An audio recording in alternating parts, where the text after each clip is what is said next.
Olá, boa noite. Está começando mais uma edição do nosso painel regional, sempre com você de segunda a sexta, normalmente às 10 da noite, não é? Mas como fica mais fácil para você, na sequência do programa do JB, a gente com informações, com entrevistas importantes, a discussão dos temas que estão aqui no dia a dia da Baixada Santista e do Brasil também. Lembrando que 1h30 da tarde é o nosso primeiro encontro, o painel regional Debates, com personalidades da região e do Brasil, passando pelas bancadas e debatendo com você as necessidades, as dificuldades, os problemas, as demandas da região e apontando aí, na medida do possível, as soluções para a gente sair de todas as nossas dificuldades. E, claro, debatendo também os assuntos nacionais. Painel regional que, mais uma vez, nessa edição, recebe o vereador Antônio Carlos Banha, vereador do PMDB aqui da nossa cidade de Santos. Boa noite, Banha. Prazer tê-lo a bordo mais uma vez. Tudo bem, né? Boa noite, Boturão. Boa noite, Sidney Costa. É uma honra muito grande estar participando aqui do teu programa. Os telespectadores do painel regional também, uma boa noite. E nós estamos esperando aqui, aniversário da cidade, passamos aí pelos festejos. Verdade. Começa um ano curto, né? Um ano de tiro curto, temos aí Copa do Mundo, tem eleições, Carnaval.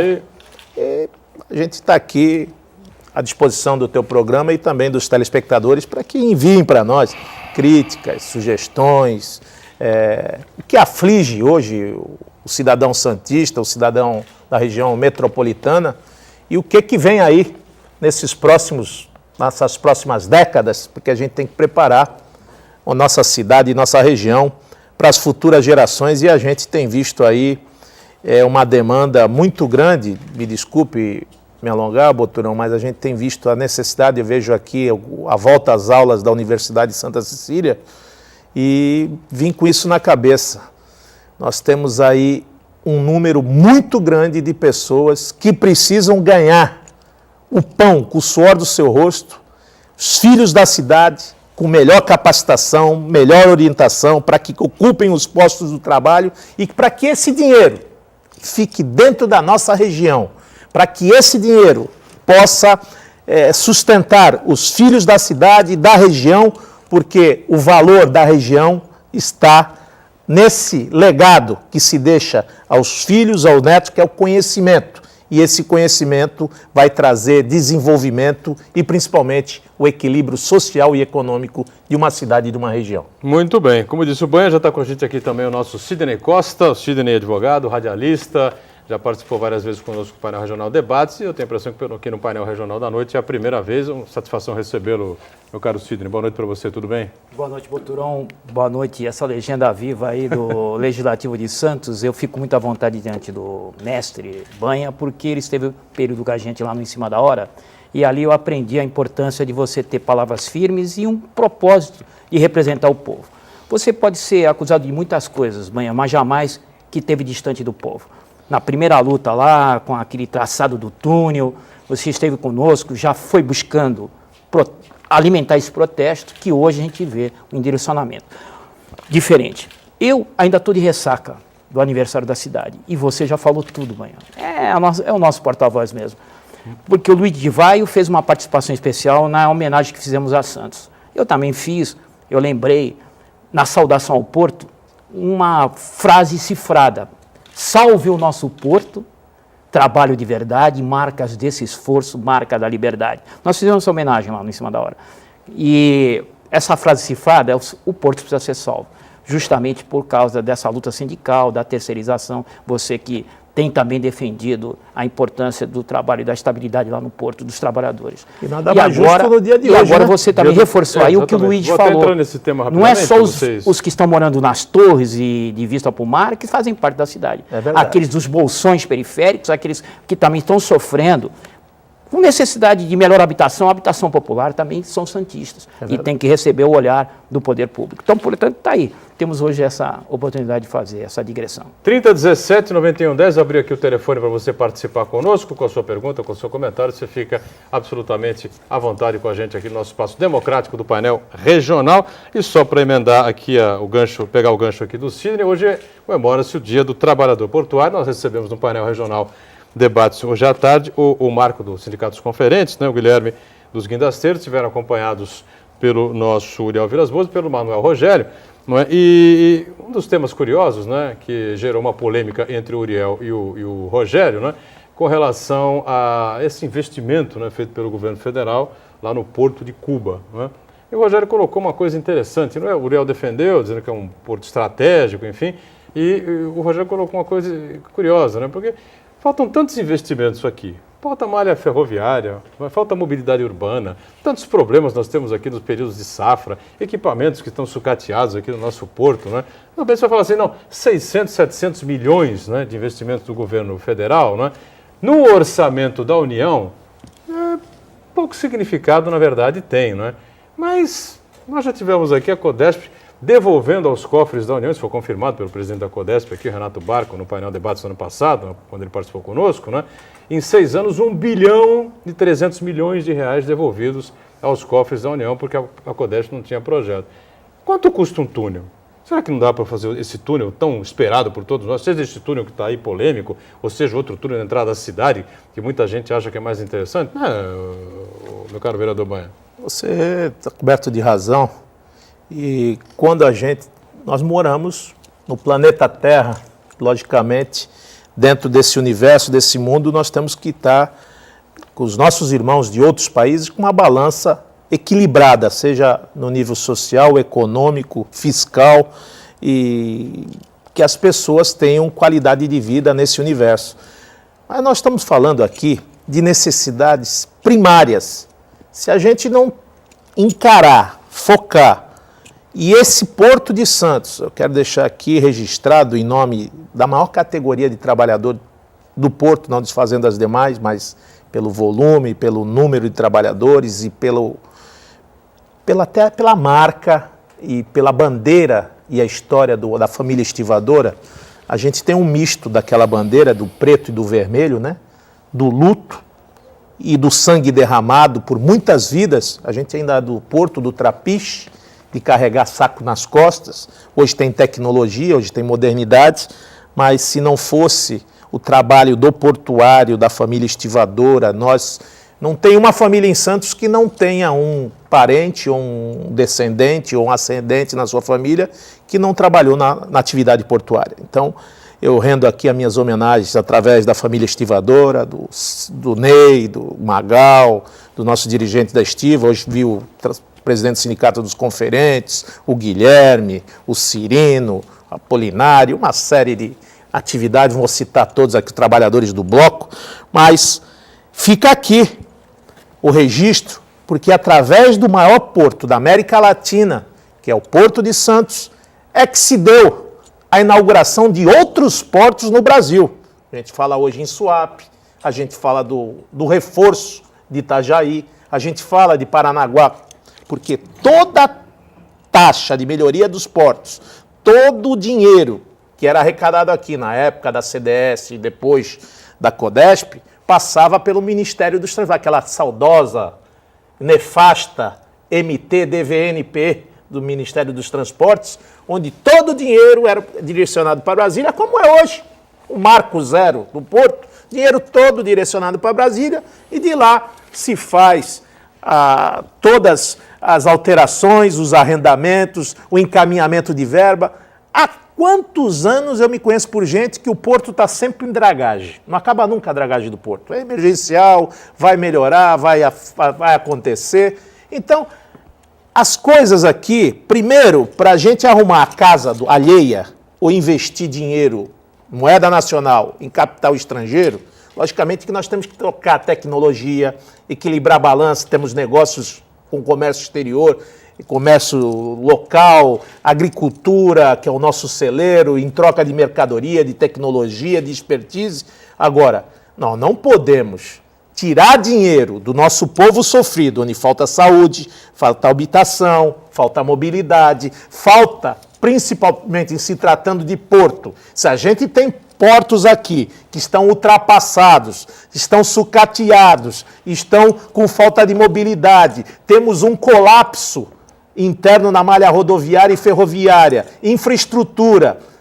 Praticamente não se anda mais nas cidades portuárias pelo volume de caminhões e pelo esquecimento e fomento na malha ferroviária. Aí digo para você, como se justifica jogar um dinheiro tão grande, que me desculpe, me perdoe, os nossos irmãozinhos de Cuba, Mas eu não posso ver meu irmãozinho aqui de Cubatão passando fome, passando necessidade, aqui de Vicente Carvalho com falta de estrutura, e se mandando dinheiro para Cuba, para outros lugares do mundo.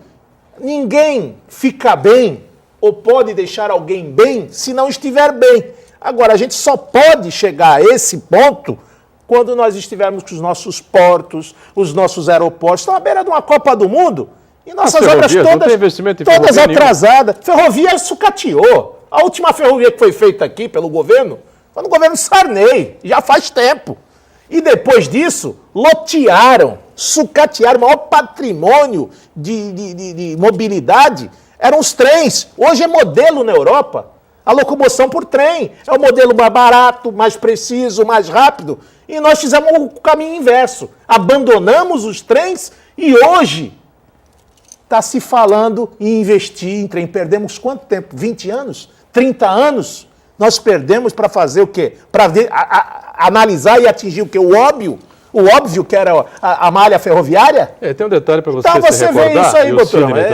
Não dá para vir com Rodonel, esses discursos eleitorais. Projeto do Rodonel, você lembra? Lembro. O projeto do Rodonel, quando foi criado, o Sidney vai lembrar também. O projeto do Ferroanel, ele era para caminhar em conjunto com o Rodoanel. Tanto falava-se do Tremo Sul e Tremo Norte. O Rodoanel aconteceu, né, o anel viário, e o Ferroanel. Tinha aquela ferrovia, né, como é que é? Ferrovia do Norte, que chegaram ao cúmulo de fazer o mesmo trem que ia, ele tinha que vir pela mesma rodovia, não tinha duas vias. Uma malha ferroviária só. O trem ia para o norte, mas não podia ter outro trem na linha, viu, Sidney? Se tivesse, chocava, então não tinha duas linhas. Só conseguiram fazer uma. Então, é tanta malversação no trato da coisa pública, é tanto dinheiro jogado fora, e a gente vê agora notícias como essa, vamos investir no Porto de Cuba, vamos investir dinheiro na África do Sul, vamos dar dinheiro para a Etiópia. Tudo bem. Perdoa-se dívida de alguns países Anistia-se dívida. Não, querido, nós não estamos fazendo a lição de casa, nós não estamos fazendo o beabá, nós não podemos dar o luxo hoje de investir em outros países. Nós estamos aqui do lado, com a Argentina à beira de um colapso. Não precisa ir em Cuba não investir dinheiro, a Argentina está em colapso, é o maior parceiro do Mercosul. O Peru está no colapso, Colômbia estourou, o Uruguai está plantando maconha para ver se sobrevive. Então, nós estamos... É uma dicotomia tão grande, uma situação... não sei quem é que faz esses planos aí para a doutora Dilma Rousseff, não sei quem faz esse tipo de planejamento, não sei que compromisso é esse, mas o que a gente precisa ter é um país que esteja com a sua moeda estabilizada, a duras penas estamos aí tentando combater essa inflação dura, estamos vivendo num país difícil, onde temos as misérias, as necessidades sociais, um nível de falta de habitabilidade tão grande, falta de habitações, falta de investimento maciço, falávamos aqui em capacitação, você vai ter um mercado aquecido se tiver um funcionário capacitado. São esse tipo de coisa que o governo tem que se focar. Os portos e aeroportos é uma brincadeira que está acontecendo para isso. Para a gente dar lição de porto e aeroporto e está investido em portos estrangeiros, primeiro faz a lição de casa, investe no Porto de Santos. Qual o investimento capital mobilizado foi investido durante esses 20 anos no Porto de Santos? A primeira coisa que fizeram foi arrendar. Loteia. Nós não temos condições de fazer. Loteia. E o que foi feito? Se não foi através da iniciativa privada, pelo governo, pelo contrário. Santos tem sido eterna passagem de servidão das riquezas do país e também do estado de São Paulo. Está faltando um pouco mais de consciência e investimento na nossa região. A gente vai para o intervalo, já voltamos para o Sidney também poder comentar um pouco a respeito disso aí. Entramos em outros assuntos importantes, questão de Sabesp, falta de água, alguns pontos importantes aqui da cidade, enfim. A gente volta mais adiante com o painel regional, tá bom? Já. Muito bom, segundo bloco aqui do nosso painel regional, que conta nesta edição com o vereador Banha, do PMDB aqui da nossa cidade de Santos, e também com o nosso Sidney Costa, advogado, radialista. Nos dá o prazer da participação nesta edição. O telefone segue aberto para você, o 3017-9110. Quero ouvir agora um pouquinho também o Sidney a respeito de toda essa situação que envolve o trabalhador portuário e essa questão que deixou muita gente com o cabelo em pé, né? O Banha levantou bem, né? Você investe 700 milhões num porto de Cuba, né? Porque é um porto estratégico no Caribe, tudo bem, pode até ser um porto estratégico no Caribe, mas aqui tem um monte de coisa por fazer, especialmente aqui vivemos reclamando, né, de mobilidade urbana, de dificuldades e falta de investimentos no Porto de Santos e as coisas não acontecem, não vem para cá, ô Sidney. Pois é, Botura, uma veemência do nosso professor, do nosso mestre, o vereador Banha, me deu esse relax aí no intervalo para eu poder pensar alguma coisa. Eu vou pegar esse mote do trem, porque na verdade o que se foi aparecendo lá nessa viagem da Dilma, esse trem da alegria que a gente já está ficando meio cansado de ver.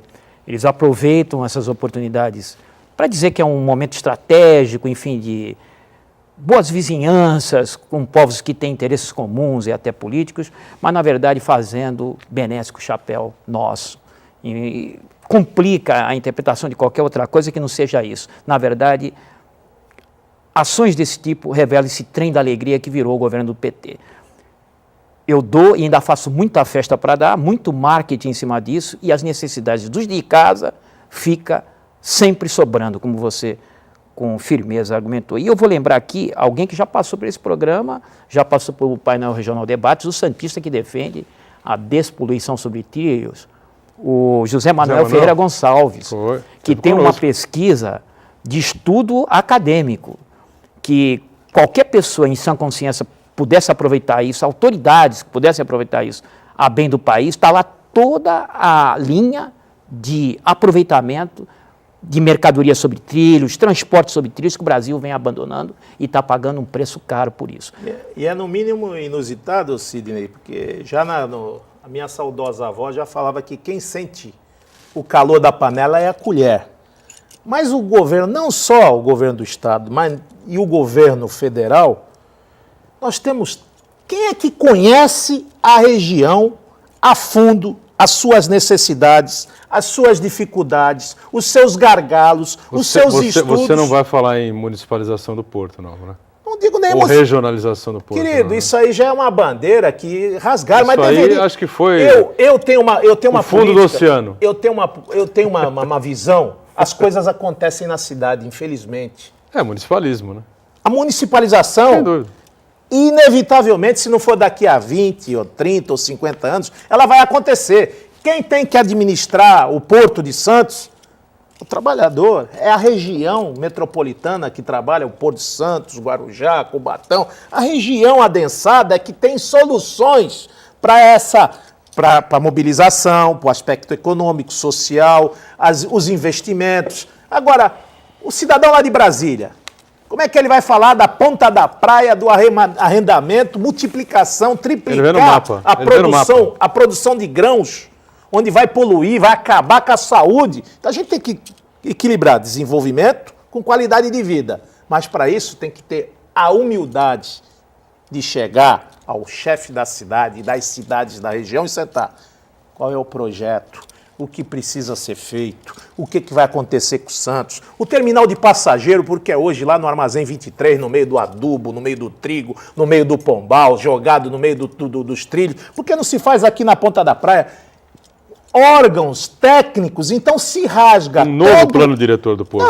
Tudo que foi feito pelos técnicos da cidade, pelas pessoas envolvidas aí do CONDESB, todos os prefeitos da região, indicando, encaminhando. Foi uma covardia desativar o TIM, o trem. Ficamos 20 anos sem o trem. Nós, com essa atitude, você foi para o governo, essa aí é para o governo do Estado. Ficamos sem trem durante 20 anos, deixou de crescer. E a mobilidade urbana foi o calcanhar de Aquiles de Itanhaém, de Piruíbe, de Mongaguá. E aí você fala, porque os nossos irmãos têm que pagar uma condução mirabolante, estratosférica, para sair de Piruíbe, pagar R$75, quase R$100 por dia de condução para vir trabalhar em Cubatão. Então, esse funcionário acaba sendo inviável. Então, ele já perdeu o mercado de trabalho. Então, tudo tem que ser construído e analisado dentro da cidade. O presidente da República nem fez agora, recentemente, olha, acho que foi a primeira vez que eu vi na minha vida, nesses anos que estou na vida pública, o vice-presidente da República, era o presidente em exercício, chamou os 9 prefeitos da região, capitaneados aí pelo deputado, diga-se passagem, de a César o que é de César, foi capitaneado pelo deputado federal Beto Mansur, foi feita uma reunião e inseriram na realidade da União, a Baixada Santista foi lembrada. Conseguimos lá um PAC de 50 bilhões, depois de quantos anos? Lembraram que o Michel estava lá, no lugar certo, na hora certa, o Beto fez esse approach, os prefeitos puderam se manifestar, e ali, hoje já tivemos resultado disso. Hoje já está lá no gabinete do prefeito, logo às 8 da manhã, o Júlio Eduardo dos Santos, que é um santista, que faz parte do Ministério das Cidades. Aliás, já foi convocado aí 2 ou 3 vezes para participar aqui, nós não conseguimos uma agenda com o Júlio, que responde pela mobilidade urbana, passagem, Secretaria da Mobilidade Urbana. Tive com o prefeito Mourão, sexta-feira passada. Mourão está radiante, já tem um projeto que vai ligar Praia Grande até Piruíbe, através de uma faixa única de transporte de coletivo. Isso, logicamente, vai trazer o quê? Mais esperança para as famílias vizinhas que vão poder trabalhar na região, levar riquezas para a região. Agora, o cidadão mora em São Paulo, Ribeirão Preto, São José do Rio Preto, Rio de Janeiro, ele trabalha aqui e vai levar as riquezas daqui para outros estados, para outras cidades. Como dizia o saudoso, falecido Oswaldo Justo, é uma gafanhotagem que vai acabar com a economia local. O cidadão vem aqui, trabalha e leva para as suas cidades. O que deixa aqui? O que deixa no comércio? O que investe na mobilidade? O que investe em habitação? Nós vivemos disso. É do dinheiro que é empregado aqui, gerido aqui, administrado aqui, é que vai se crescer essas regiões. Agora, a gente não tem visto esse tato, esse bom senso, essa cordialidade, essa fidalguia, essa humildade, não só do governo federal, como do governo do estado. Está sendo uma novela essa questão do VLT, o túnel, que nós fizemos lá uma movimentação na Casa Popular, no estuário.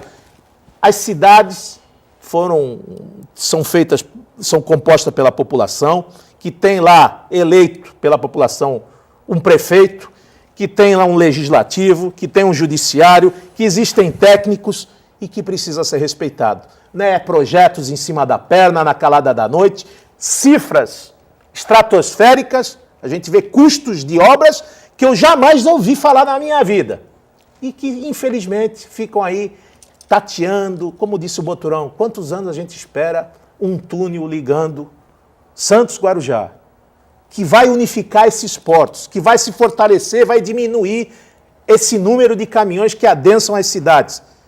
Pô, será que é difícil fazer um túnel de 900 metros de comprimento? 2 túneis. 2 túneis. O Estado poderia ter feito um já, agora a Codeste também poderia ter feito. E o próprio município... E jogar 1 bilhão e 200 milhões de volta para os cofres da União. Como disse o próprio Gastão Henrique aqui num programa recente, se qualquer um, quando você não tem condições no seu orçamento, como é que foi feito a imigrante? Nós não pagamos o maior pedágio do mundo aí. Se troca essa obra através de cobrança do pedágio, de investimento. Tinha projeto, só de projeto do túnel, nós já vimos mais de 10. Era Figueiredo Ferraz, era o grupo Nakazone, era um grupo japonês, teve um grupo russo, mas nunca saiu do papel. A gente torce, espera e tem que cobrar. O momento é de cobrança. Hoje nós vamos ter um santista na Casa Civil. Vamos ter outro santista... Mercadante. Outro santista na saúde. Arthur Chioro.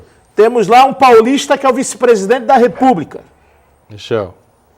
Temos o Júlio Eduardo. O nosso Júlio Eduardo na mobilidade urbana que tem conquistado Ministério alguns recursos. Ministério das Cidades. Então, nós temos que fazer agora. A união faz a força, sim. Nós temos que ter a união, a harmonia, a humildade, o respeito, para que a gente possa chegar a esse desenvolvimento e crescimento mútuo. Porque do jeito que está, a conta é matemática, Boturão. Se você tem bancada, nós falamos isso outro dia, se você tem uma bancada, Ribeirão Preto tem 15, 16, 17 deputados, São José do Rio Preto tem mais 10, ABC tem mais 18, e nós temos 2. É matemática. O governador não vai se render para 2 nem para 3. Tem que ter uma bancada de 7, de 8, de 10, para que possa defender os interesses da nossa cidade. Nós só temos... E projeto, né? Quantos temos aqui da nossa região na bancada federal? É motivo de riso. Nós temos 3 deputados federais. Um da oposição? 2 ex-prefeitos, Beto e Márcio. E o que a gente E consegue o trazer do deputado governo Protógenes federal? Mas teve o com a Márcio gente, ficou com Protógenes cargos, né? esteve com Se a gente semana afastou. Não passada. foi um deputado Então, federal de tempo-ativo. Não, mas Teve não afastado faz da lá, secretaria. Ele ainda conseguiu algumas vitórias pra gente, mas digo, é pouco, não dá para jogar toda essa responsabilidade e as necessidades da região metropolitana. E vamos falar aqui dos nossos irmãozinhos até o Vale do Ribeira, são 29 cidades. Nas costas de 2 deputados. Na conta de 2, Ou 3 3. deputados. Não dá. Nós estamos falando aí de mais de 2 milhões de pessoas, 2 milhões de vidas. Nós estamos falando nas 9 cidades. Se contar as 29, nós vamos falar de mais de 5 milhões de vidas. Então, 5 milhões de pessoas, dá para eleger uma bancada forte, de sustentação, porque o número não mente. Vamos ter gente para dar pancada no governo, gente para cobrar o governo. Agora, Mandurinha não faz verão. Podia estender até o litoral, né? Litoral Norte, São Sebastião, Ilhabela, Caraguatatuba e Ubatuba, mas essas 4 cidades, 4 municípios litorâneos, não é, agora, politicamente, estão inseridos na região metropolitana do Vale do Paraíba. Tem essa ainda por cima. Vamos para mais um break e voltamos já já com o painel regional. Vamos voltando com o nosso terceiro e último bloco desta edição do painel regional, aqui com o Banha, vereador do PMDB da nossa cidade de Santos, né? E aqui também com o Sidney Costa, advogado e radialista, participando conosco. E como conosco participa também, como sempre, o nosso Uriel Vilas Boas já esteve conosco aqui. O Uriel não podia ficar alheio a essa discussão do investimento no Porto de Cuba. Alô, Uriel, um abraço a você.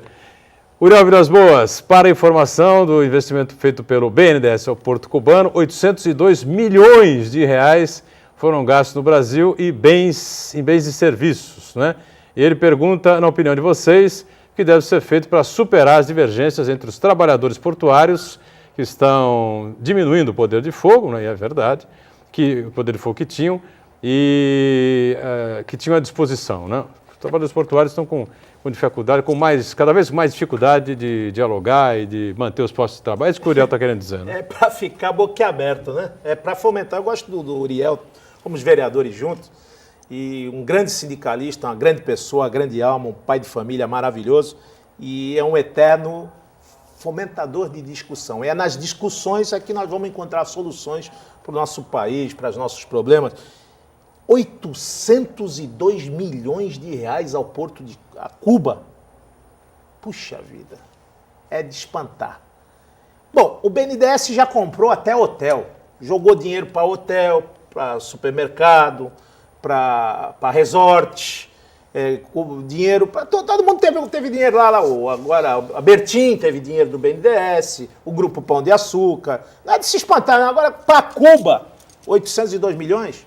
E o que se investe aqui? Por que os nossos trabalhadores, no dia deles hoje, dia trabalhador portuário, o que eles podem comemorar? Se nem os anistiados de 90 já estão engajados no trabalho. Estão vivendo como indigentes. Foram demitidos na era Collor, lá na década de 90. Já passou quase 30 anos. Essas almas ainda não conseguiram ser reintegradas ao serviço. E a gente está disponibilizando 800 milhões. Porto com problema, dragagem com problema, Pedra do Tefé, problema nos transatlânticos, problema de capacitação dos nossos trabalhadores portuários, dos nossos trabalhadores avulsos, problemas no pré-sal, a Petrobras arrefeceu o seu investimento em Santos. Nós que esperávamos 3 torres, aí ali atrás do Valongo, só vai ter uma. Diz que vai inaugurar em julho, já estamos arrastando isso aí há mais de 5 anos. Cadê o offshore? Cadê os investimentos de pesquisa do pré-sal? Cadê o Porto Valongo? Os estivadores, nós ficamos um ano parado esperando 25 milhões. Ora, nós não queríamos nem 800. 25 para os estivadores, já estava funcionando o Hospital dos Estivadores. Agora chegou, né, os 25 Não, milhões. chegou 25, estava faltando, porque os 13 já estavam lá, né? Os 13. Então, sabe, as coisas vêm de conta a gota para as necessidades da nossa região, para as necessidades do nosso estado. O maior arrecadador, o que mais produz PIB no país, é a mola mestra do desenvolvimento do Brasil, é São Paulo. São Paulo não tem cifras desse naipe para investir nos portos, só nos portos do estado de São Paulo, principalmente em Santos. 802 milhões. Nossa, dava para revitalizar todo o Porto de Santos e melhorar a qualidade de vida de todos os moradores da região metropolitana. Silvio do Rio Branco diz assim, esse ano que é ano de eleição, você que é um grande vereador, é para o Banha, né? Não podia cobrar mais dos deputados melhorias nas áreas continental, pois deputados eles vêm pedir votos, né? E pouco fazem aqui pelos nossos moradores. É basicamente isso que ele está colocando aí. A gente está falando disso agora, é da representatividade, da importância de termos representantes lá e uma bancada forte. Uma andorinha, 2 andorinhas não faz verão. Não adianta ter 1, 2 deputados federais, 1, 2 deputados estaduais. Não vai atender a demanda, as nossas agruras, as nossas necessidades, a falta de habitação, a falta de verbas na saúde. Nossos irmãozinhos têm lugares, eu conheço muito bem essa região, tem lugares, cidades que nós temos o programa do SAMU, Boturão, pasmem. Temos o SAMU, médicos no SAMU, mas não temos hospitais com médicos para atender os doentes que foram socorridos pelo SAMU. Isso é o fim do mundo. Então, está faltando um olhar mais doce, um olhar mais irmão, um olhar mais solidário para a nossa região da Baixada, porque o que nós vimos em Itaoca, o que nós vimos com aquelas famílias, nós não precisamos acontecer catástrofes e problemas como aquele para diagnosticar um problema. Mas isso já era uma tragédia anunciada, por quê? Falta de investimentos, falta de bolsões, falta de investimentos para tratar. Agora que Santos está tratando aí com Santos Novos Tempos o problema da enchente, que perdura há mais de 40 anos na Zona Noroeste.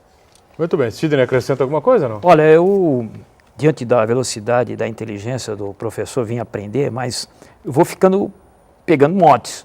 O mote que eu peguei aqui, e vai responder um pouco cada um dos que participaram nas perguntas, é esse da municipalização, viu? O Boturão, vereador e ouvintes e telespectadores.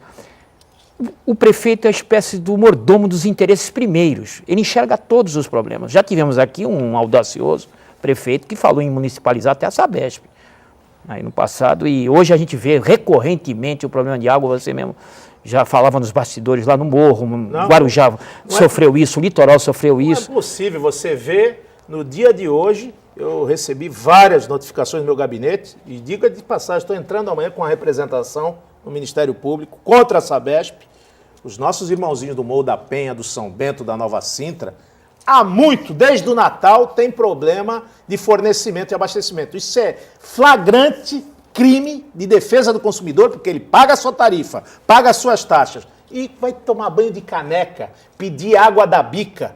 Não, isso não pode acontecer. A Sabesp recebe bem pelo serviço, pela exploração desse serviço, e a doutora Dilma Pena chegou aqui no começo do ano e disse, olha, não vamos ter problema de água mais na Baixada. Só foi ela falar no dia seguinte, era Guarujá, era o Morro, era Itanhaém. Precisa ter o peito que teve o jurídico de Guarujá. Exatamente. Cobrar aquilo que lhe é devido. Se falta água, tem que acionar a justiça e trazer, seja lá de caminhão, de helicóptero, que não pode pagar essa conta mais uma vez. É o povo sofrido, chega a casa, não tem água para tomar um banho, uma água para matar a sede, fazer a comida, dar banho nas crianças, e isso já está cobrado, já está pago. Então, pode ter certeza, tem um carinho muito grande pelo João César, superintendente da Sabesp, que não mede esforço aos nossos pedidos, mas é inadmissível a falta de água. A partir desse seu raciocínio, um prefeito forte teria mais poder para cobrar, inclusive, em época de eleição, para quem vai entrar na cidade para pedir voto. Ele fica vendido, porque nesses acordões, para que ele permita que entre aqui para pedir voto, ele tem que ir lá ajoelhado na Dilma, porque está faltando essa força que o prefeito naturalmente tem que ter. E a segurança pública? A gente está falando, vamos falar de serviços essenciais. Segurança Vereador, pública. Você é rápido. O chefe da cidade lhe desce com os seus problemas. Quem é que comanda a polícia da cidade? É o prefeito. É ele. Assim como nos Estados Unidos. Civil, nos Estados Unidos alguns estados americanos, como Nova York, o prefeito manda em tudo. Hospital, segurança, mobilidade urbana, tudo. Tudo é ele que manda. Sim, infelizmente. Mas nós vamos ver isso aí. Segurança pública é dever do Estado.